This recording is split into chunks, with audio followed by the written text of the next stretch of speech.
எல்லாருக்கும் வணக்கம். இன்னைக்கு கேரட் கட்லெட் எப்படி செய்யலான்னு பார்க்கலாம் வாங்க. வீட்டில் இருக்க பொருளை வச்சு ஒரு ஈவினிங் ஸ்நாக்ஸ் செஞ்சிடலாம். 2 பெரிய கேரட்டை நான் துருவி வச்சிருக்கேன். 3 டீஸ்பூன் அளவுக்கு மைதா மாவு, 3 டீஸ்பூன் அளவுக்கு ஓட்ஸ் வச்சிருக்கேன். நீங்க ஓட்ஸுக்கு பதிலாக பிரெட் கிரம்ஸ் கூட சேர்த்துக்கலாம்.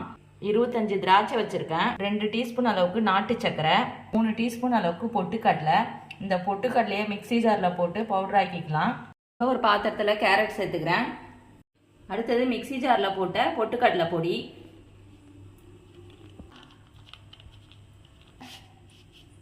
எல்லாத்தையும் நல்லா கலந்து நம்மளுக்கு என்ன ஷேப் வேணுமோ அது மாதிரி பிடிச்சி வச்சுக்கலாம்.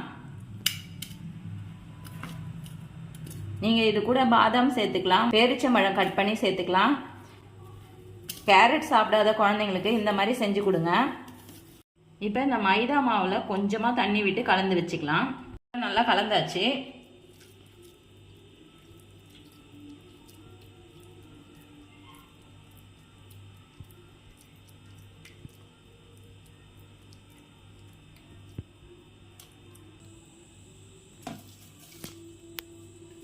இந்த அளவுக்கு திக்கா கலக்கி வச்சுக்கோங்க.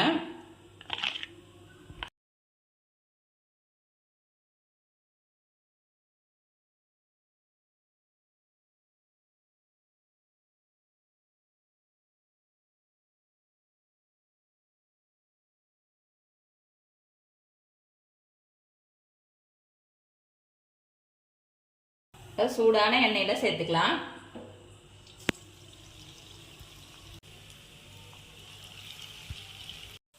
இந்த அளவுக்கு கோல்டன் ப்ரௌன் ஆன பிறகு இப்போ எடுத்துடலாம்.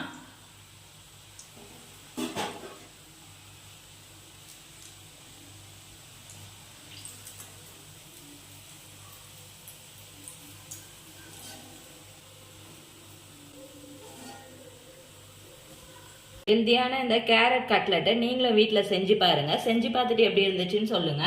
இந்த சேனலுக்கு லைக் பண்ணுங்க, ஷேர் பண்ணுங்க, கமெண்ட் பண்ணுங்க, சப்ஸ்கிரைப் பண்ணுங்க.